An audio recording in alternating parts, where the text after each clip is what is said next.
while they had agreed to 1,000, there's some miscommunication and some other people that are involved on the federal government side, and eventually over 2,000 soldiers are put onto the boat.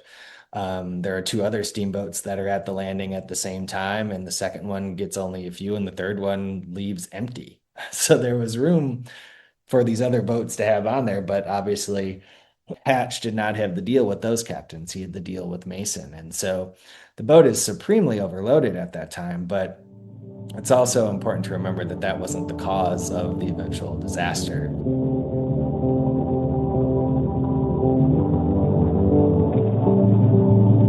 From the river to the valley to the sea.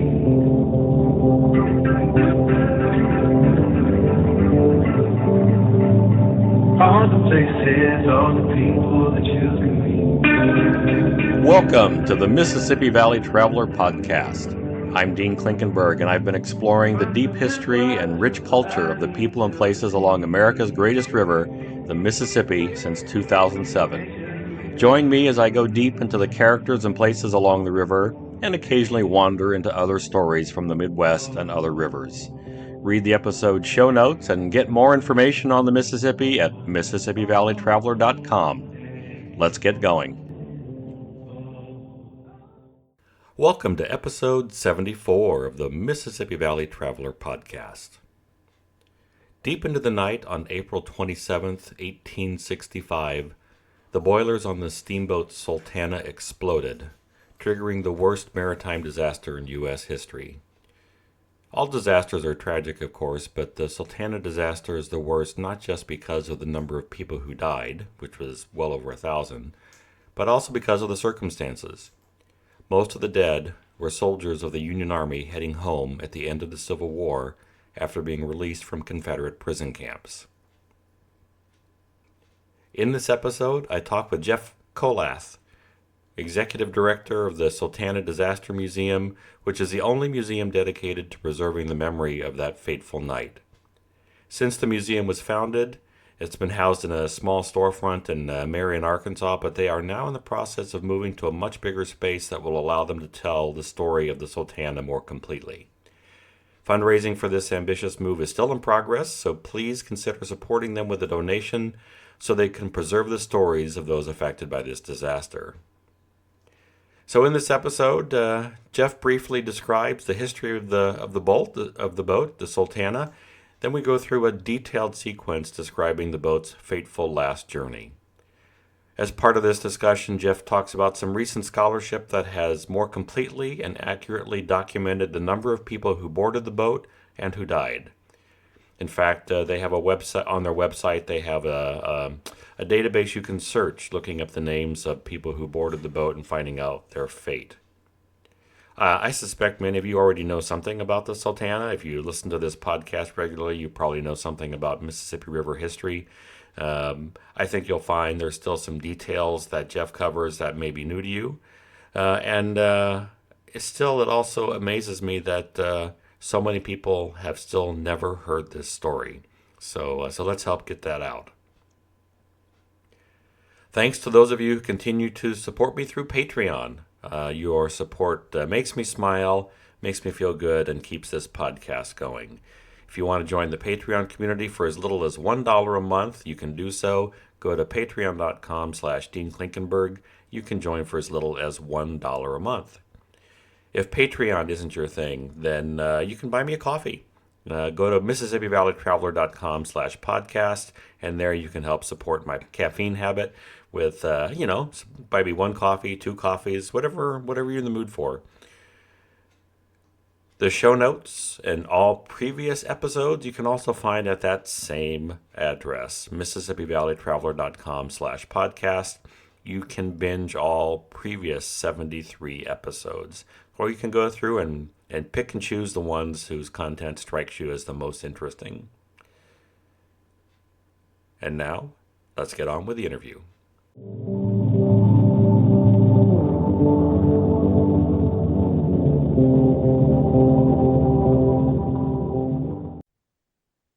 Jeff Kollath is a historian and executive director of the Sultana Disaster Museum in Marion, Arkansas, and we are here to talk about this infamous and probably not as well known disaster as it should be, just on the anniversary of its demise.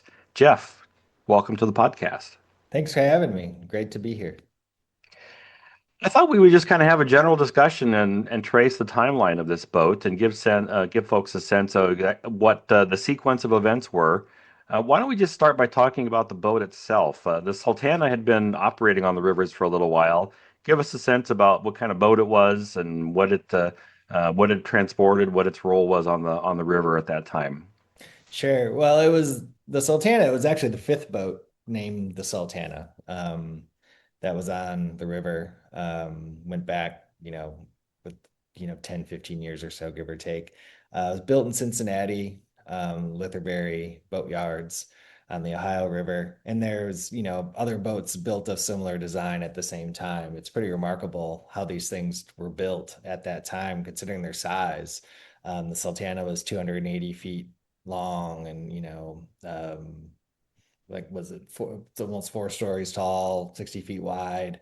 So it's not a tiny boat by any stretch of the imagination. So seeing all of those things built before um, modern convenience is pretty remarkable. And the boat itself, I mean, really no expense was spared for how it was outfitted. I mean, yes, it was meant to, transport people and goods and animals and various things up and down the river. So you bought tickets, so there were rooms to stay in. There was, dining hall, saloon. There was a piano in the ladies' lounge. The deck work and the railings and things were very ornate.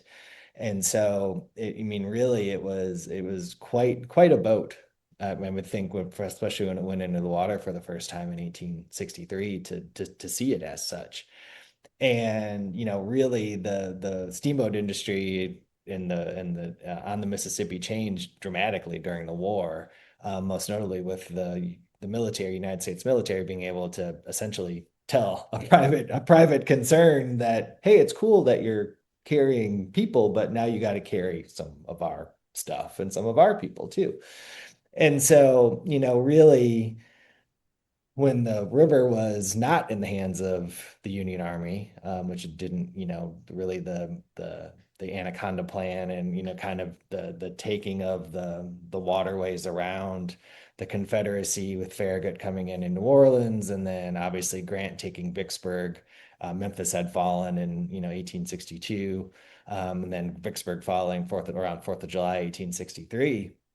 I mean, the Union Army's in control of everything on the river, so steamboats then are now opened up beyond Vicksburg, all the way down to New Orleans. So that New Orleans to St. Louis run became pretty common, and that's what the Sultana did. Um, and so I think the boat was, Preston Lodwick was the first captain and co-owner, and then the infamous James Cass Mason, who was the captain of the boat when the disaster occurred. How each person managed the boat was certainly different. And with Mason, who was a younger guy, pretty brash, known as being pretty reckless on the river, he had married well, and his father-in-law, I think his last father-in-law, his last name was Dozier, had given him, or Mason had bought into, a boat named after his wife, the Rowena, and had basically run the Rowena aground, and then was given the command of the Belle Memphis, which actually drag raced. It's not drag racing, but I love calling it drag racing. Um, Drag raced the Sultana in the city of Alton, in 1863, before he took command of it, and then he took command of it in early 1864. And even though he sort of kept moving up and had bought into the boat and had a 25% ownership stake, it didn't really change his behavior. And I think that's really indicative of how this disaster came to be. Was, Mason got himself in the hole. He was somebody that, again, was aggressive with how he time is money. So if he could push the boat, he pushed it. When the river's at flood stage and you see a wide expanse of 2 or 3 mile wide river, he's driving in straight lines. He's not following the channel, even if he might know where it is. So he's hitting snags, he's running into debris, he's running the boat in the period of time of the year when there's still ice on the river. And ice is can damage the hull of your boat too and knock holes in it. So he was behind and had, sold off. He was at 25%, sold off half of that, sold off half of that again by the time he pulls into Vicksburg in 1865. And it's because he needed money to keep it on the river.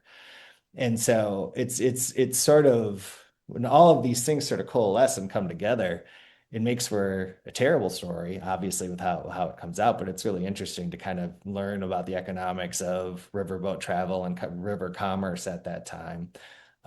Communication, how, especially during the war, when the telegraph lines are cut in the South, and how people are finding out that live along the river are finding out what's going on in the world, and it's through steamboats. It's through steamboats pulling in along shore and landings and selling newspapers or just shouting news from the boat to farmers alongside the river, whomever it might be, which is really what the Sultana was doing to share the news of President Lincoln's assassination. So, Right, I was going to say like that was a lot of river folks learned of Lincoln's assassination from the Sultana, right?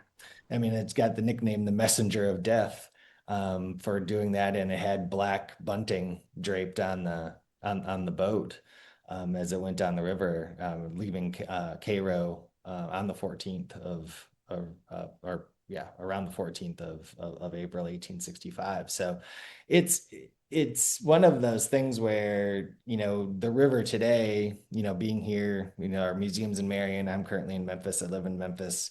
You see the river, all the time. And, we've had very low water the last few years where, 2 to 3 feet, and sometimes as little as 2 to 3 feet in the main channel. And the amount of, draw that's necessary for these modern barges and boats and things is pretty incredible. But then to see the river at full flood stage, like we see, every spring, which is the way it was when the Sultana was on the river in 1865, the channel is in a different place, but seeing it at its full majesty, it just is one of those things where you see it and it's like when, DeSoto shows up but people see it for the first time. It is very, I don't know how I'm going to get across that. Yeah, I have It's that feeling it's sometimes very today. daunting. And you're in St. Louis and we have something in common. We both went to school at UW La Crosse, and we both know the upper Mississippi is a child's is a game of Candyland compared to the lower Mississippi. Just in terms of how it's controlled and the water itself, and silt runs downhill. It's not silty up north as it is down here. Silt and nitrate and phosphorus right downhill. Yeah, that Uh, too. so, uh, so the boat that ends up in Vicksburg. Tell me a little bit about how it ended up there and what was going on at the time. So What was it there for? So the boat leaves and goes from Cairo down to New Orleans as part of its, usual, or St. Louis to New Orleans as part of its usual run. It stops in Vicksburg on the way down to New Orleans. That's where Mason, there's some Gene Saliker, who's sort of the dean of Sultana historians and has written really sort of the definitive book along with Jerry Potter, a local lawyer here in the Memphis area. Um, Jerry wrote the first book about it in the 80s, and then Gene has written about it several times. And really, when the story begins on the way down, when Mason pulls into Vicksburg and sort of reacquaints himself with this guy named Reuben Hatch, who is the quartermaster at Camp Fisk, which is where the prisoner exchange is happening. And so the Union prisoners of war from Andersonville and Cahaba have made their way west, some by rail, some by boat, then mostly by rail, and then having to walk the rest of the way from Jackson, Mississippi to Vicksburg, which is not a short walk, mind you. And these are guys that had been in POW camps in some instances for years, and injured or poor health, malnourished, and so on. And obviously when they get to Fisk, they're given fresh clothes. They're eating better than they have in a long time. They have clean drinking water, better facilities. And, Hatch and Mason are really kind of a match made in heaven in a lot of ways in terms of how they approached this situation, which was the federal government hiring private steamboats to take men home after the war. This is after the war, after hostilities had ended in the East. Obviously, Johnston and folks in North Carolina had a little bit more to say about it and didn't wrap up until I think what the 24th of April, something like that. But by and large, everybody was figuring out a way to get home. And, with the federal government paying, I believe it's $8 for an officer and 3.25 for an enlisted man to take them up the river. Mason is knows that this is a way for him to get some money in his pocket, but Hatch is also looking for somebody that he can work with to put a little money in his pocket too. And Hatch is a real as much of a scoundrel as Mason might be for participating in this scheme. Hatch is really the baddest of the actors in this, and this is somebody that has failed upwards really in every position he had had in the military, through patronage, through connections with President Lincoln, his brother being in part of President Lincoln's fundraising and brain trust when he was in Illinois. And every time he would get in trouble, he would always find a way to get out of it. And now he's quartermaster at Camp Fisk, and it's looking for somebody that he can say, I'll give you as many of these guys going home as I can if you give me X as part of that. And he was looking for somebody that would agree to that. And then Hatch promises him, I'll give you 1,000 men. Of course, obviously the boat is, as we all know, not built to hold that, even though it is 260 feet long. But the capacity is only 376. And so, but they make, have a, handshake deal, whatever, and agree to it. And then Mason completes the journey, goes to New Orleans, picks up some civilian passengers, horses and mules and sugar and pigs or hogs and various things, and then starts steaming back towards Vicksburg and pulls into the landing at Vicksburg, where eventually they start to load the boat. And both Gene and Jerry go into it in detail, especially Gene's book of the loading is so detailed in the research and work that he's done to tell that story. So I really recommend they go to his book. Destruction of the Steamboat Sultana is the name of it. It's the most recent one. And essentially, while they had agreed to 1,000, there's some miscommunication and some other people that are involved on the federal government side, and eventually over 2,000 soldiers are put onto the boat. There are two other steamboats that are at the landing at the same time, and the second one gets only a few, and the third one leaves empty. So there was room for these other boats to have on there, but obviously Hatch did not have the deal with those captains. He had the deal with Mason. And so the boat is supremely overloaded at that time, but it's also important to remember that that wasn't the cause of the eventual disaster. The And it overloading, wasn't terribly unusual during wartime for the Army to overload boats yes, past their correct. capacity anyway, right? Correct. Yeah. And again, the 376 is, I don't know anybody that would turn down more people if they thought it was within the limit. But I think what we see here Uh, is the overloading just makes the disaster, puts it at a And you high mentioned value. Camp Fisk. So, like, this was a sprawling temporary camp Hmm. just outside of the city of Vicksburg, home to thousands of men Hmm. who are just recently released prisoners of war for the most part, whose health is terrible, as you said. Some of them have lost 40% or more of their body weight. There are probably a lot of them that were anxious to get on a boat and start making their way home as well. I don't know if we have any oral histories or anything about people, soldiers who were boarding that boat who didn't really want to get on at that point. I think probably a lot of people just were anxious to empty out that camp and get back to whatever normal existed after that. Sure.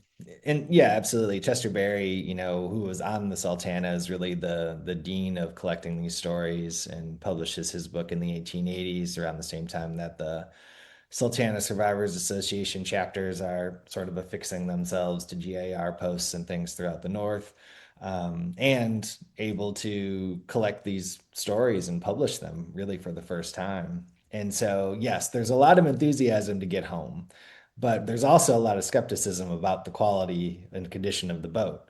And so the way I always, there's some great lines, and I worked in military history at the Wisconsin Veterans Museum in Madison for a number of years and worked extensively with Vietnam veterans. And, that we talk about going home and catching the freedom bird back. And, obviously for most of the men and women that came home, they went over by themselves and they came home by themselves. They weren't a fixed part of a unit.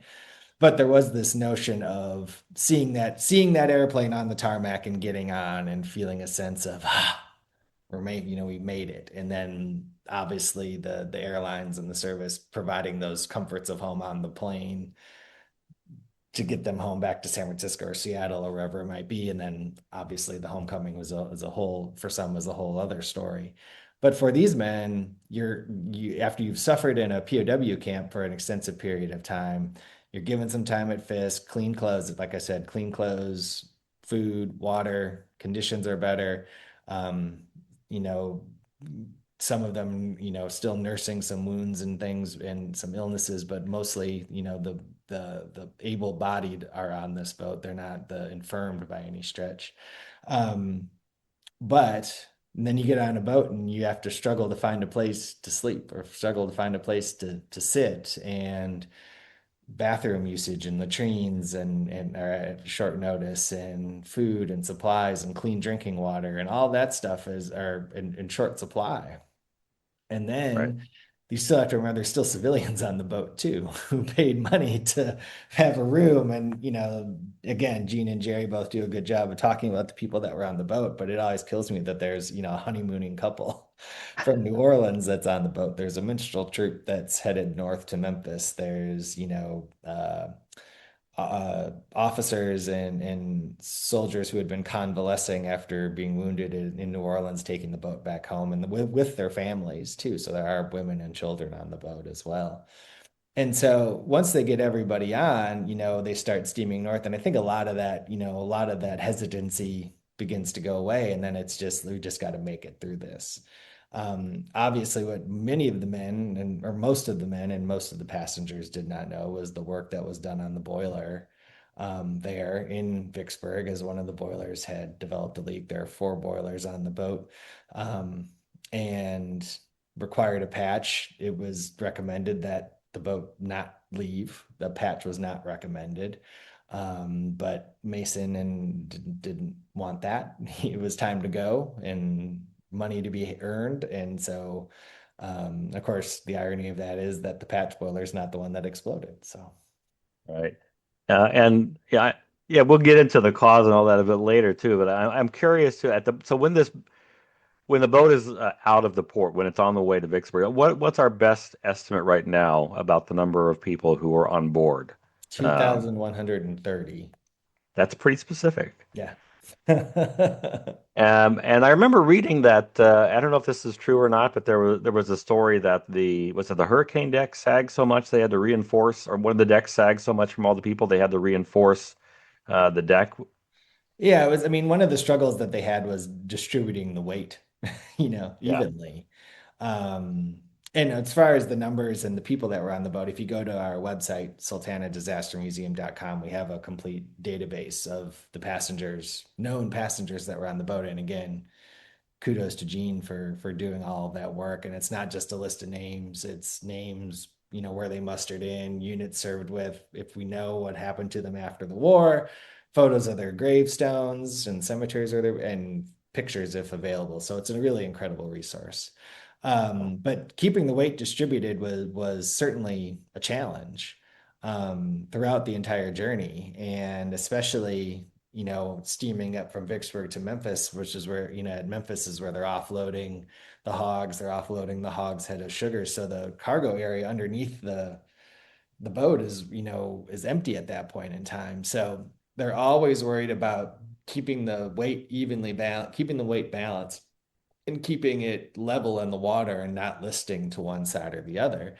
And part of that is related to just, the boat wasn't in danger of tipping over, certainly, but it's maintaining a level water level that's level Mhm. in the boilers, and making sure that those tubes, the tubular boiler, those tubes are covered by the water.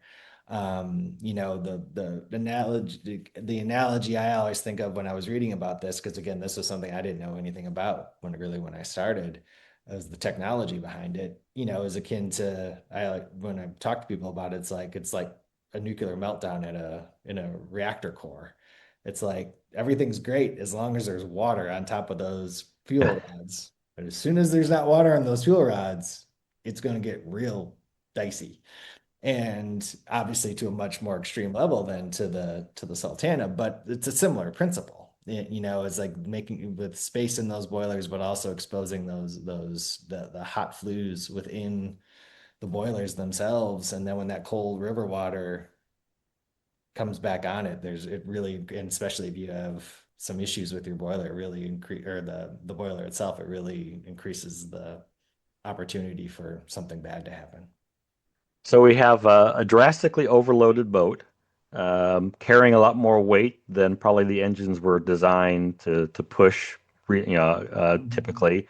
And on top of that, the river is running high. It's spring, so it's flood stage. There's Mhm. going to be debris in the river.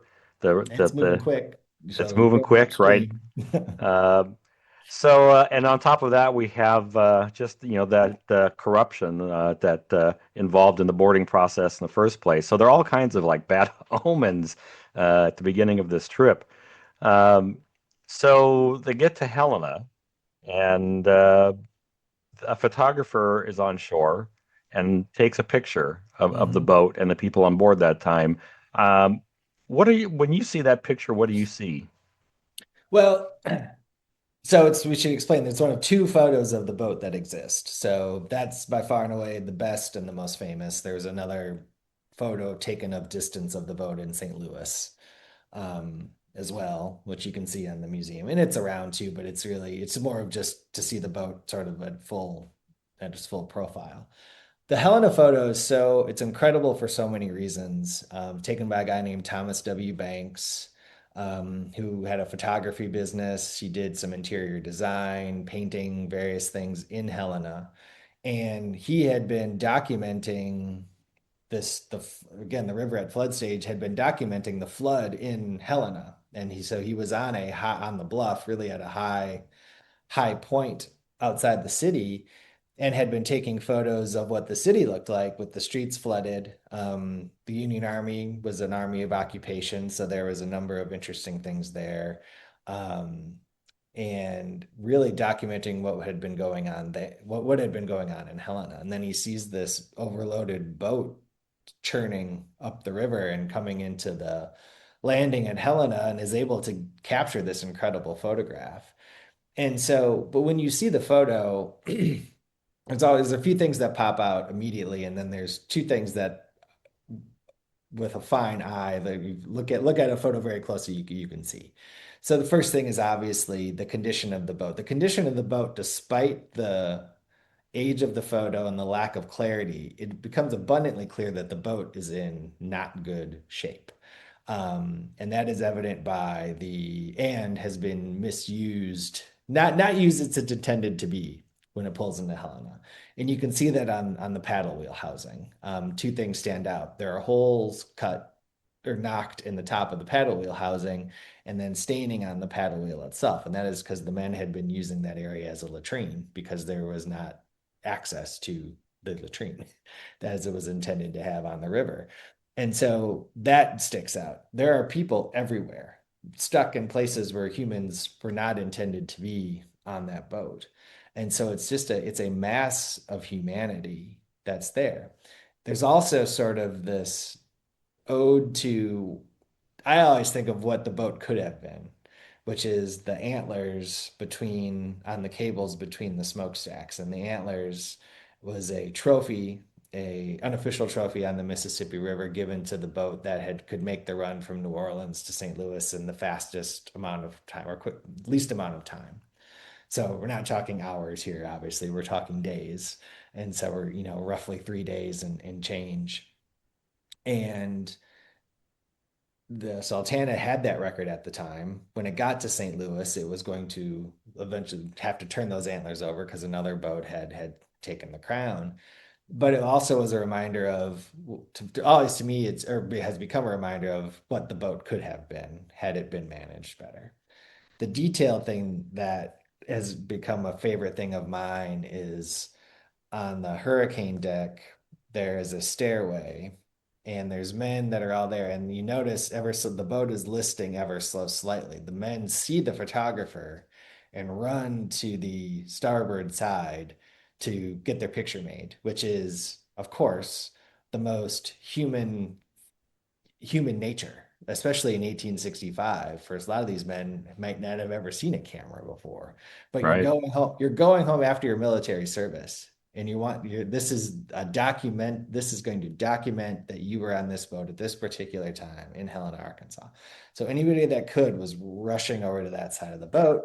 And so the boat is listing, it's not level in the water, which we just talked about it. And the captain, I think, was very concerned about that. And some of the officers on the boat were concerned about it too. But on the hurricane deck, there's a stairwell and there's two guys. And one guy, he's actually caught in the moment running up the stairwell and he's almost in midair as he gets up there, which is incredible. And then there's another one whose arm is extended way above his head and he's waving. And he's not the only one waving, but he's the one whose arm is the most visible when he's waving. And so that to me is it's just kind of this joy, right? Of wanting to have this event documented, getting your picture made. And certainly the Civil War is the first war in the United States where photography played a significant role. Both, certainly, the photos of the battlefield at Gettysburg and in other battles, and the cost and bodies laying in the field and so on, really brought home the consequences of war to the entire country at that time, which is something they hadn't seen before. And Hmm. then obviously the ability to get your picture taken when you go to one of the larger cities and go into a photo studio. And Banks was taking photos of the occupying army, portraits of officers from the occupying army in Helena, which the um, Central Arkansas Library System has, and other people do too, but they have them in their collection and they're really incredible. And so documenting your military service, but and getting your picture made is becomes in such an intrinsic part of service that you start to see that really throughout. And again, talking about, it's always a joke and with my wife about I always bring everything back to Vietnam, but a Yeah. lot of it is, in Vietnam, soldiers that were in country were given, or, you could get your film processed for free. And so when you see photos that men and women took in Vietnam, so many of them, this is the first time, not just the first time out of the country, it's a lot of them, it's the first time out of the state, their home state, or even their home county in some ways. Right. First time on an airplane. And so you're documenting things you would document, of course, when you're on vacation, the landscape, the people, the rivers, everything.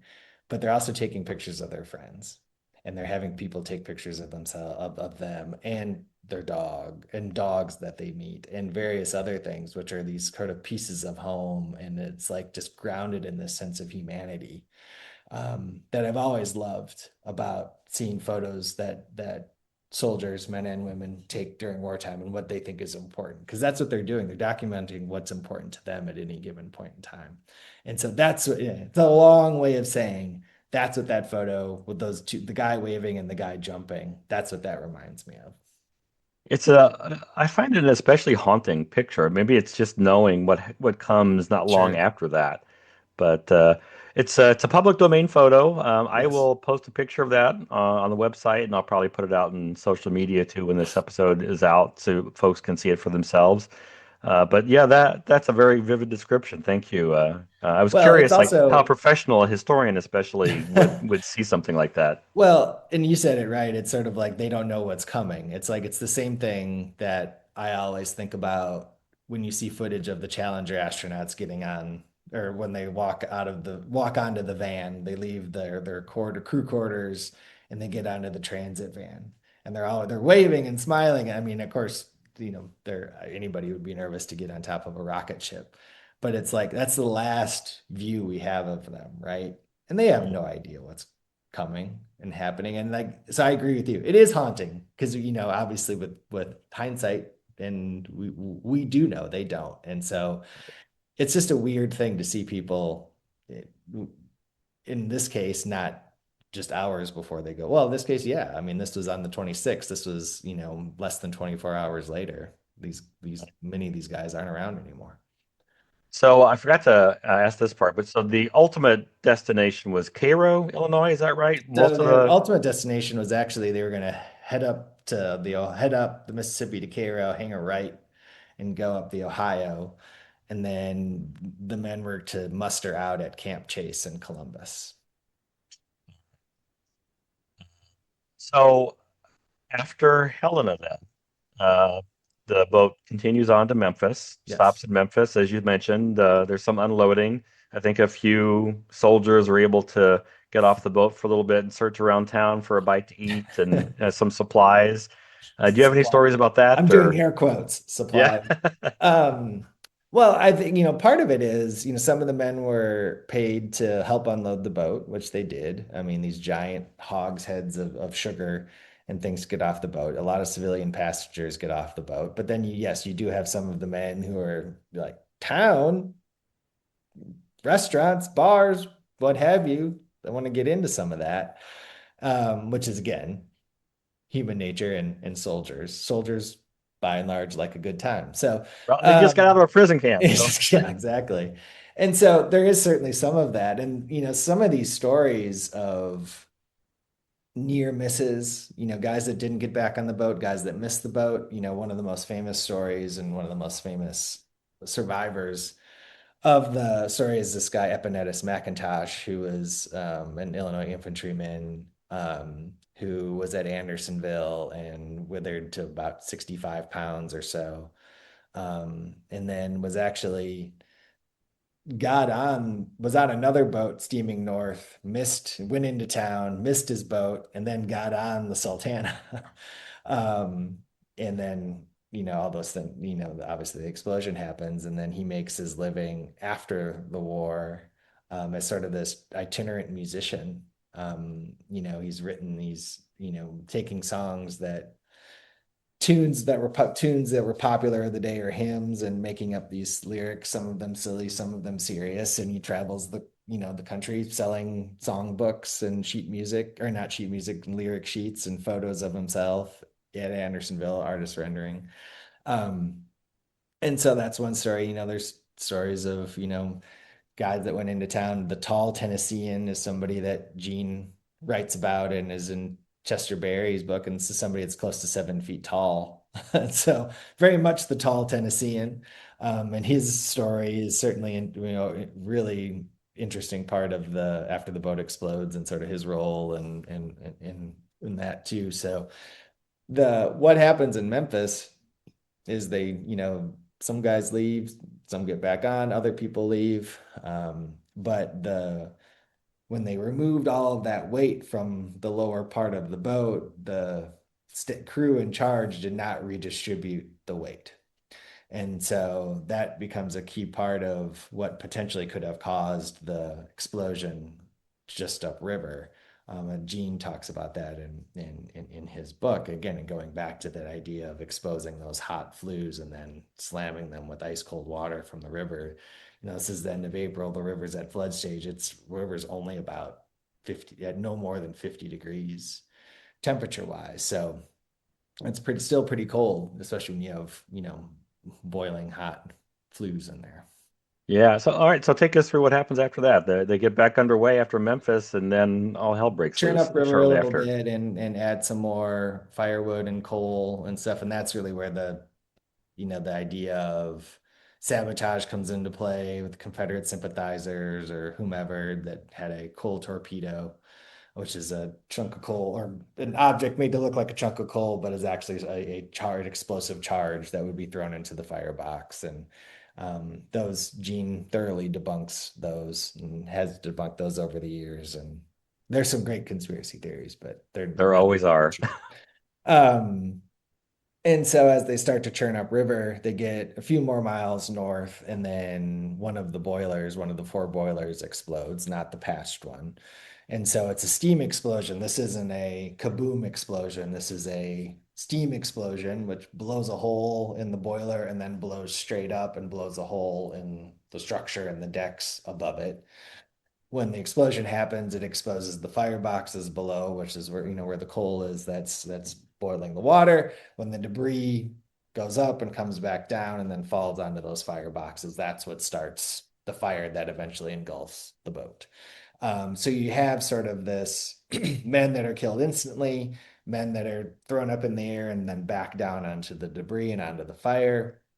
There are some that are thrown off board right away, but some of the men that are in other parts of the boat don't really know what's going on. They hear they're asleep. This is 1:30 in the morning. They heard a disturbance of some kind and then wake up to find out what is actually going on. So you really have two phases of evacuation. One is sort of the initial one where the explosion happens, the first fire is burning, and you have hundreds and hundreds of people jumping into the water, searching for debris to grab onto, taking pieces of the boat and throwing it in the water and jumping in. Um, but you also have this massive humanity in the water. It's completely dark except for the burning boat. The water's ice cold. It's in the middle of the night. You're in the Mississippi River. Many of them are still nursing their way back to 100%. And many of them just don't know how to swim. And you're fighting the current, but you're also fighting the people around you. And I think one of the most harrowing, the most harrowing part of it for me is just putting yourself in the position of being tossed into the water and having belief in your ability to, like, how am I going to get through this, and having a plan. And then somebody grabs you that can't swim and pulls you down. And so you have a lot of people, once they're in the water, start to realize, if I'm going to survive this, I can't have my clothes on. And so they start to strip down so that there's nothing to grab onto. And then some of the men that are on the boat start to see that and do it as well before they're jumping into the water. Well, as the fire starts to spread, again, it's fighting the current. The boat is still pushing upstream, but eventually it loses steam, pun intended, and starts to, as the river starts to push it back, the fire reaches the paddle wheel housings, and once the first paddle wheel starts to come off, the boat starts to turn, and then that fire that's in the front part of the boat jumps to the back part of the boat. So then now the back half of the boat is also engulfed. So you have sort of the second mass exodus that's that's happening.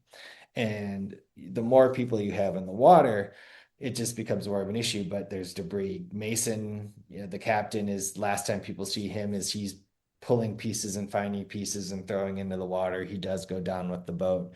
Um, and it's these harrowing tales of survival. Some of the women and the children that are on the boat, again, Gene goes into really great detail in telling those stories about the one female survivor, Ann Annis, who's actually from Wisconsin. um, and the terror and the heart-wrenching decisions that have to be made for self-preservation versus saving your brother or your sister, whoever is next to you. And some of the men are able to swim sort of away and back down, and some are able to find pieces and drift.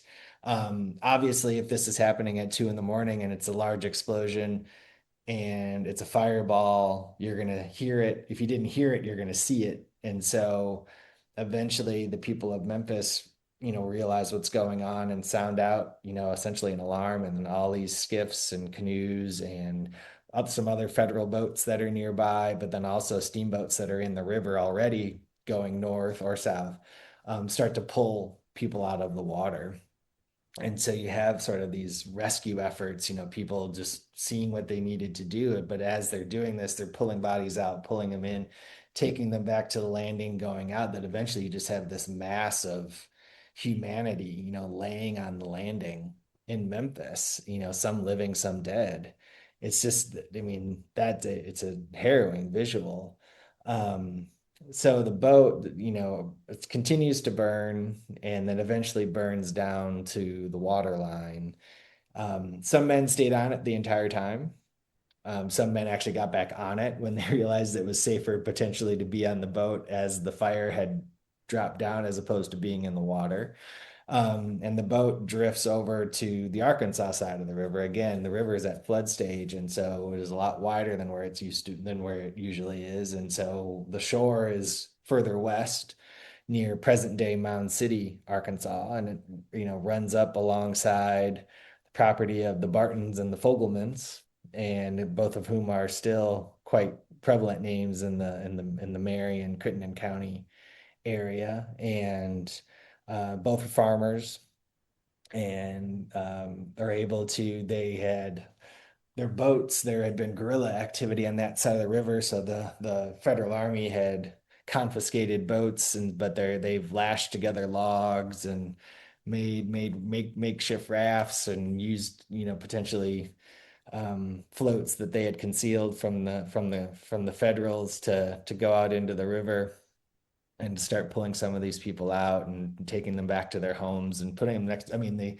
traditional story of pull you into the house and give you a blanket and put you next to a fire and here's some whiskey and so on. And the Barton, the Franklin Barton, who is the one of the rescuers, had just returned from service in the Confederate Army and was wearing his uniform when he's pulling these people out. And so you Union kind of, soldiers mostly.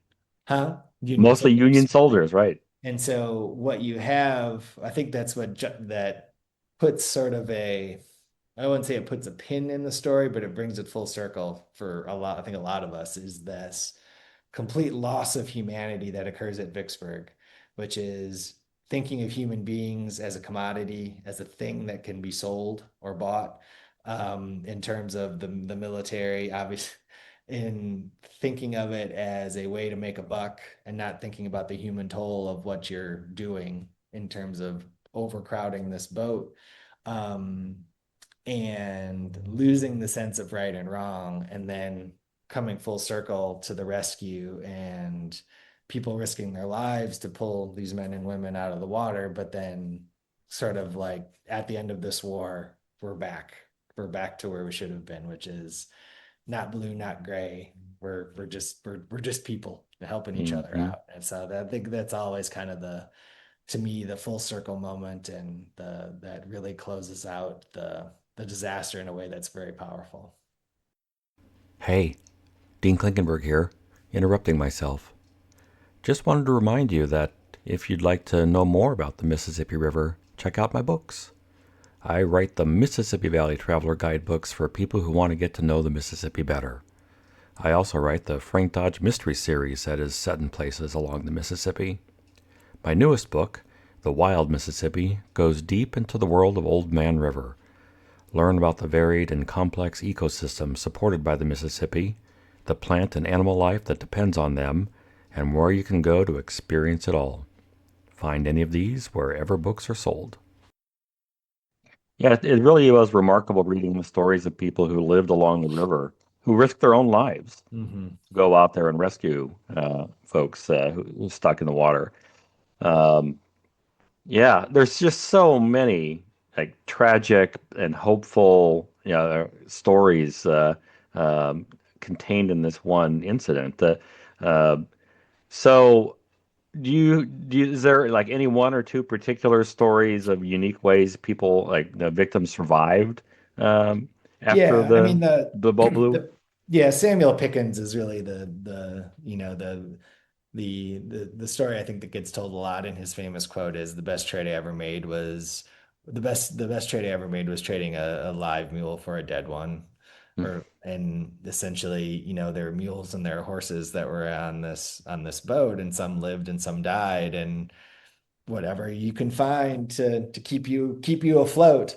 And so obviously a kicking horse or a kicking mule is not going to be as amenable to you grabbing a hold as a dead one might be. So that's sort of a famous quote that I think gets passed around and is an interesting one. The kind of the main one of the main stories is William Luganbeal from Ohio, who was aboard the boat, and the crew on the Sultana had a pet alligator. It was about a 6 foot long alligator. It kept it in a box, had it out on the deck during the day, and then they kind of put it in this room or a closet under the grand staircase. And Luganbiel knew that was in there, and so he thought that would be a great thing to potentially grab a hold of and float to safety on. And so before I started, or when I started, I heard about the alligator and I saw the artifacts in the museum. It's like, oh, this is the story, the mascot of the boat, and blah blah blah. And then you read it, and then you say, oh, but to get the box, he had to kill the alligator. And it's just like, man, he even had to kill the alligator.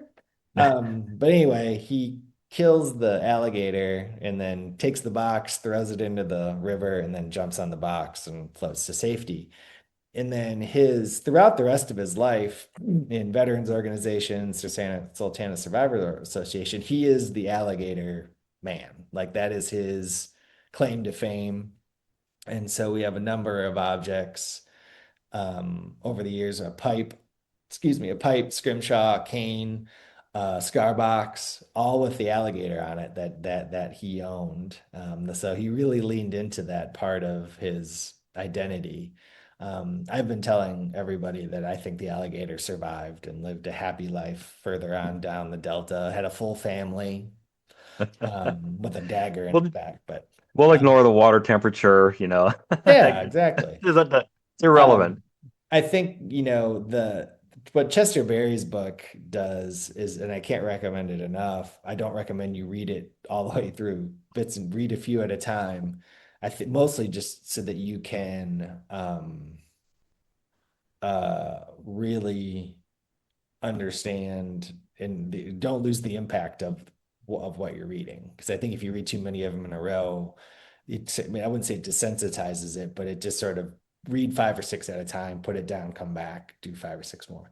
It's basically an oral history, It right? is, He yes, they're contacted collected survivors letters. and let them tell their stories, whatever they could Um, remember about the sequence of events. It's what hard to the put down, but it's a good idea to set it aside after a couple yeah, stories, like you said. what there are some men that are very much, very tight-lipped and don't share much, but the ones that do, their language and how they write about it is really pretty incredible. And again, this is, after the fact, 20 or so years that these are collected and published. But the way that they're writing about it and the way that they're describing how it still affects them, again, it's like you're reading this in the 1880s and like these guys had PTSD, these guys had shell shock, whatever you want to call it. And of course, that wasn't a thing then, and certainly wasn't understood in the way that it was until the late 20th century. And so but you're reading these and understanding what these men had gone through as part of it, but then again, how it affected their life, not necessarily their war wounds, but the injuries that they suffered in the water or as a result of the explosion. Some certainly with burns, and some of the descriptions of the burns are pretty horrific. But being in the cold water for 4 to 6 hours and the effect in eventually developing rheumatoid arthritis and other maladies that made it again, we were an agrarian society in the 19th century. So men who were farmers as older men or younger men or sons of farmers or whatever, that when they got back home expected to take back over to pick up where they left off, were unable to. And so I think you're also then dealing with the effects of not just the war taking away what you had planned for your life or what you were doing with your life, but now you have this as well. And so I think that's really one of the points that becomes, I think, especially, for lack of a better word, heavy or weighty, is that in going back to the Sultana photo or the Helena photo and some of these other things, it's like you think you got it beat at this point. You think you're out, you're done, we're going Right. home.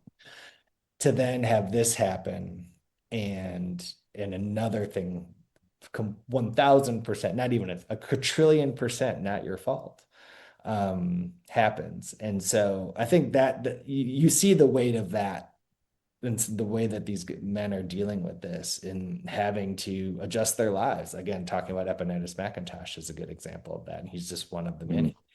um, and I think that's something that I don't think it doesn't, certainly doesn't get lost, but because I think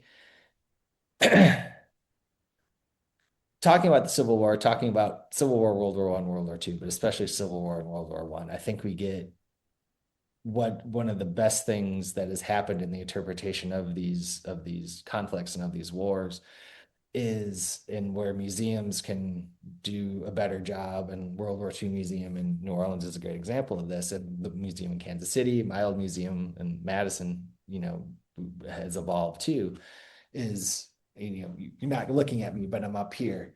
Studying these conflicts from 30,000 feet is one thing, but the true impact and to truly understand what happened and the true impact of them, you got to get down on the ground.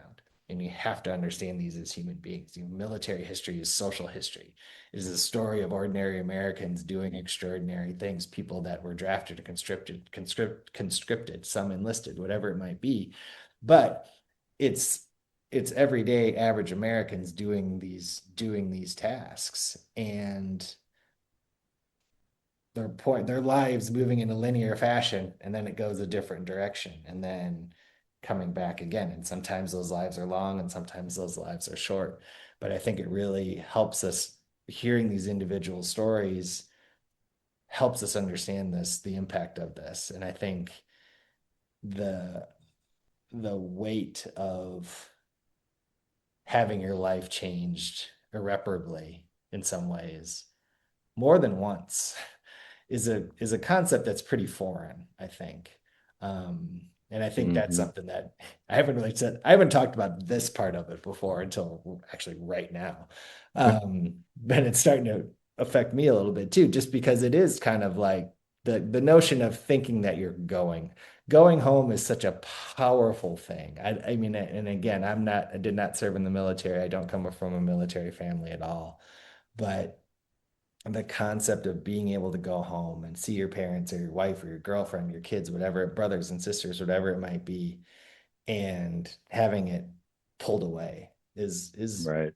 Well, heart-wrenching. and it's trauma on top of trauma because Yes. again these were Yeah. mostly men who were just released from prisoner of war camps, so they'd And been suffering in prison camps. They had been in battles. They had years away from home probably for many of them, and like you said, that feeling of it had to at least be a sense of relief, a deep sense of relief that it was over, and I'm going to get to go home, and and then then some the to steamboat explodes. and I think what Chester Berry's book actually does a good job of, since these guys are writing in the 1880s, is talking about they survived the explosion and then they still got to get home. And Right. some are like, I'm not getting on a boat. I'm gonna get home. I mean, there's a number of stories about how, these guys got home after that. Um, and so I think it's just it's part of it. And it's I think it's just also the reminder of the importance of veterans organizations and the role that they did, could, and should play, in as peer-to-peer groups and helping folks deal with this thing. I know certainly is the 19th century is a little bit different than the 21st century in talking about trauma, but I'll not just talking about, but understanding it.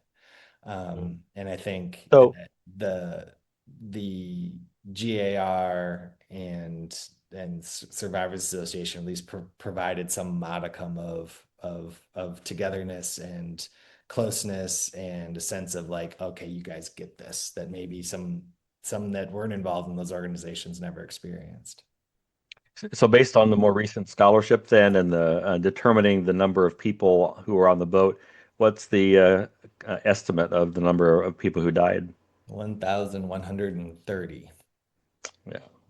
Which still So makes it the worst maritime disaster in U.S. history. yes. So it's Yeah. worse in America. Yes. And so in the museum are the folks that are, they did a small, Sultana did a small exhibit at the State House in Little Rock several years ago that the folks who were did the architecture at Hazlip Studio in Memphis are designed the new museum, but then also designing the exhibits as well. And they did a really great sort of infographic comparing the Sultana and the Titanic in terms of the size of the boat. And obviously, the Titanic is huge, and the Sultana, in the grand scheme of things, is pretty small compared to the Titanic.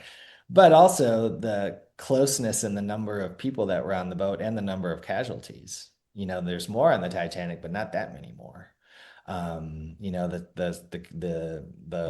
The casualty rates are, a little bit higher on one side or the other, but it's still pretty close. And so I think it's a really helpful if you don't know anything and you know that this is the worst maritime disaster in US history, and then you see that, it's like, okay, everybody knows the Titanic. And so I think it's a helpful teaching tool for us to Mhm. use it that way. So what happened? So, You kind of hinted at this a little bit, oh with man, the cold water and the so it there was are a lots of theories out Confederate, there. You can read like the conspiracy theories persisted for quite a while after that. And I found a yeah, I newspaper mean, article from 1903 that was talking about it, the Confederate conspiracy. So what do we think actually happened? the boiler exploded for a couple of reasons. I mean, one was the type of boilers. There's the traditional style of boiler, and then there's these tubular boilers. And the tubular boilers are thought to be a little bit more efficient. They were really successful on the upper Mississippi River, but obviously what makes the upper Mississippi so much different is the fact it's not full of silt and sand and dirt and various things. So whereas the lower Mississippi, as the boat is drawing in water to fill the boilers and to boil the water and to make things go, make the engines go, it what in the paddle wheel turn is that when you're pulling up all this dirty water requires these boilers require constant care. And so it's a lot of there's soot and stuff that gets inside, technical term stuff gets inside these boilers and requires constant cleaning and scraping and ensuring that they're clean because that stuff could start on fire as well too. So that was one of the major issues was that it's pulling up not just super cold water, but also super dirty water too. So that was one of the issues. The type of iron that was used on these boilers, again in the 1860s, was things you don't know it until you know it. And so this type of iron that was used was come to find out prone to expansion and contraction when filled with cold water, boiling water heats, expands, cold water, when it's down, it contracts, can create these little microscopic fissures in the iron that, again, if you don't see the hole or if you don't see a crack, you don't know that they're there. That was a theory sort of put forth by Hartford Steam Boiler, who I'll talk about in a second, and one of their engineers, and that was actually the main cause was that this idea of this heating and cooling and contraction or expansion and contraction is what caused those fissures, weakening the iron and then giving the steam, space to go. Obviously, the flues, the boat not being balanced and being the superheated flues getting exposed, and then the ice cold water going back on top of the flues, really creating this sort of immediate evaporation or creation of steam in a sort of a violent way contributed to that too. And so it was what was determined though was that this type of boiler was really unsafe to use on the lower Mississippi. And so you start to see this type of boiler outlawed on the lower Mississippi, return to the more traditional style boiler. But then you have a company like HSB, Hartford Steam Boiler, coming in and saying there is no program for inspecting these boilers. Boiler explosions weren't just happening in maritime and industrial endeavors. They're also happening in domestic endeavors and using boilers in houses and buildings for heating. And so your boiler explosions were a fairly common occurrence and really wasn't an understanding of how these things were happening, but how to prevent them, moreover. And so what HSB does is it, establishes itself at this company and establishes really the first boiler inspection program in the United States. And not only is inspecting them, but then also creating an insurance program for those as well. And so which was really unprecedented. And really it's their company, which is one of our donors, still exists in Hartford, Connecticut. They are one of the entities that has kept this story alive and has continued to tell it, and it is part of their corporate history, but it's part of their culture there too. And so every new employee learns it. The dining room in their headquarters is called the Sultana Room. And they're an active partner with us in this endeavor. And it's all because of, again, a group of really intelligent people understanding there's a problem. Let's figure out how to solve this problem. And they did. And I think, was it last time I heard one of their corporate spiels, they inspected 3 million boilers in 2024 or something throughout the world. So Well, it's really pretty incredible. And so yeah, I think that it was an accident. It was not sabotage. But it certainly was it something that could have been prevented with better care, perhaps, could have been prevented with different type of material, perhaps. But I think also it just comes back to would there have been loss of life had the boat not been overloaded? Potentially, but certainly not to the scope and scale that we saw right. with the boat being So, as such. so the survivors organized a group, and many of them got together for a while to offer mutual support, I assume, Mhm. and check in on each other. But the story of this kind of largely got lost in the subsequent history. There was so much going on at that time. Lincoln was assassinated, then Booth was killed, the war was ending. I think there was probably so much war fatigue. People were ready Mhm. to move on and get on with things. And this story, although it got some press, obviously, it didn't really have legs to it. And there, there's some books out there now. Every now and then, a story I see a story pop up here and there about the Sultana, but it still feels like to me this is not a story that's as well known as it should be, given the magnitude of what happened. So I was, when a few years back, when I saw there was a new museum in Marion that was going to pay homage to this whole experience, I was really happy to see that. So tell us a little bit about the museum and how you came to be. And I understand you've got some big plans. Yeah, we do, real big. Um, so I mean, the museum has really been it's been a passion project for the folks in Marion, Arkansas, and Crittenden County, and again with supporters all over the country. There is a Sultana Descendants Association, which was formed in the 1980s, um, kind of run out of by a lawyer in Knoxville. It's a guy by the name of Norman Shaw. There's a memorial in Knoxville. East Tennessee had the second highest number of casualties after the state of Ohio. East Tennessee was Union country, and a lot of these guys were part of Tennessee federal regiments that were mustered in East Tennessee. And so there's this really widespread support, of this dedicated, loosely organized group, but they've had an annual meeting every year. Sometimes it's in Marion and Memphis, sometimes it's in Vicksburg or Knoxville or wherever. And it's an incredible group of people that who are so passionate about this story, but have continued to research and seek and learn and so on. And one of the most heartening things that I've been a part of was the reunion last year in Knoxville. And it's, people come to this a lot of times through genealogy but there's also family lore. And so it's, great granddaddy or great uncle or whoever survived this terrible explosion. And as you know, with family lore, stories get passed down, the details get lost, the truth may never have been true, or the truth may get changed as Trust but verify, right? yes, exactly. And one of the greatest things that I experienced was the number of descendants that have continued to research and learn and seek, and not just to reinforce what they think they know, but to seek the truth and not be okay with and I think it's an act of courage in a lot of ways when you Mhm. find out that the story that your family member has told that has been passed down isn't exactly true. And get to the point where the sources say this is the source.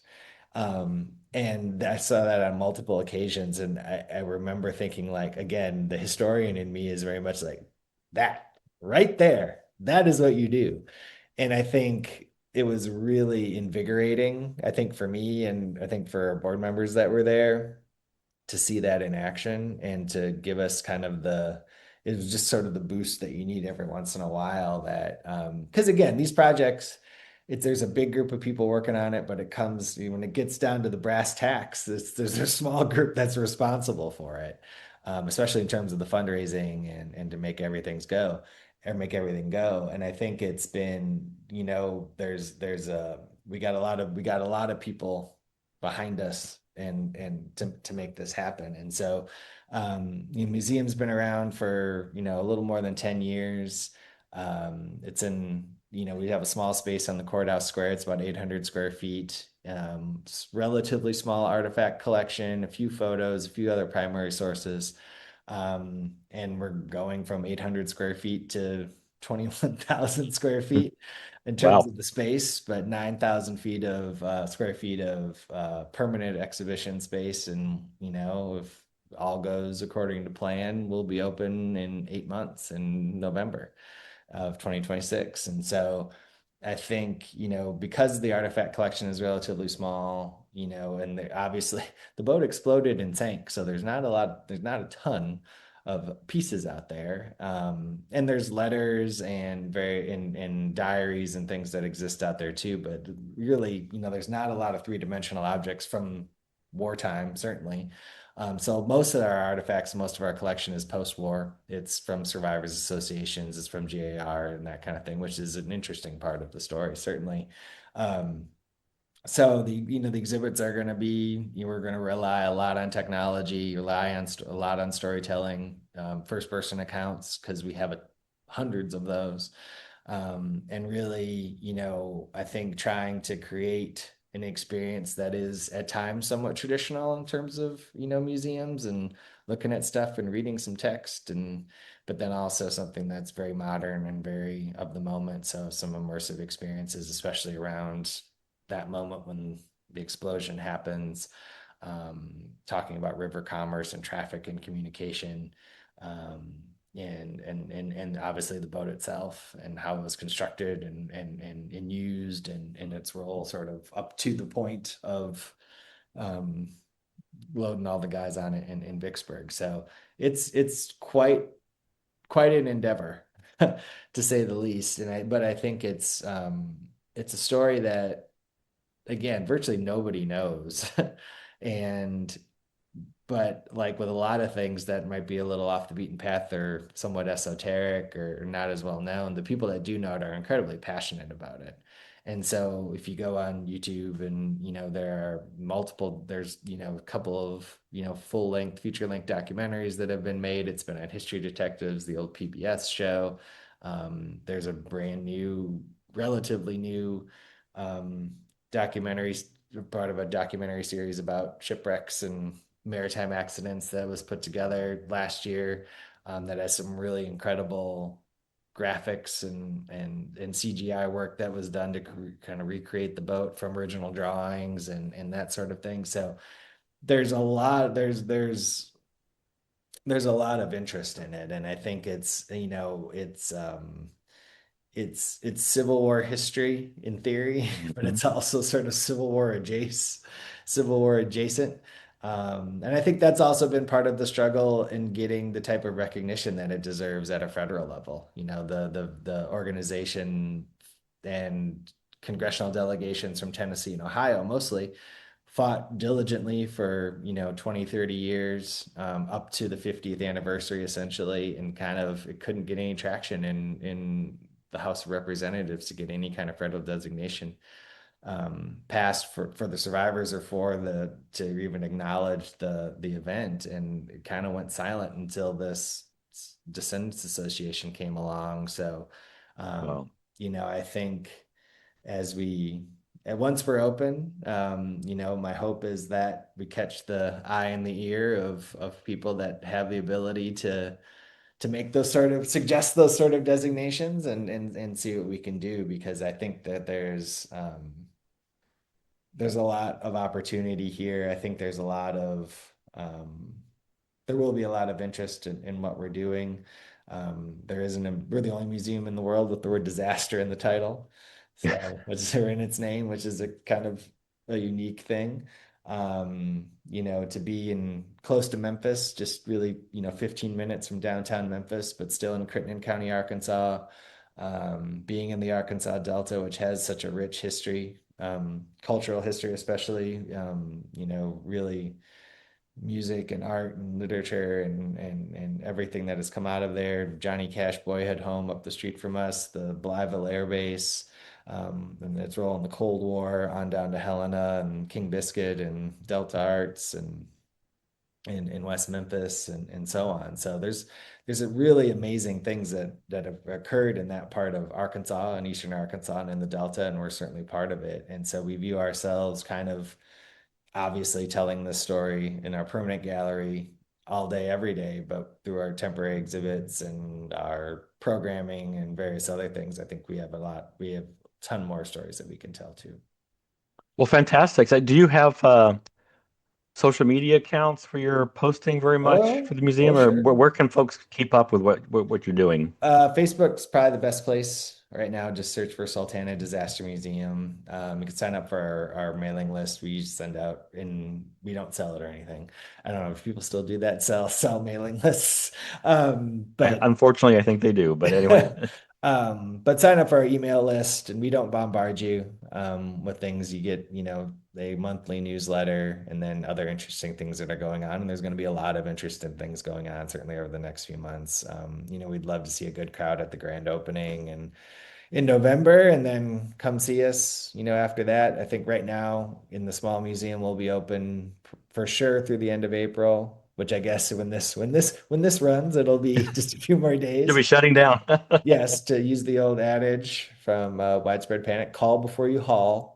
And come see us, but be sure we're there still. And then the hope will be to slow kind of gradually open the new space with some temporary exhibits and some programs later this spring and the early summer, and then grand opening in November. So be a lot going on, but again, follow us on Facebook is really the best, and then our website is a great resource to find out about the history and start your journey if you want to learn more about individuals, and then and go from there.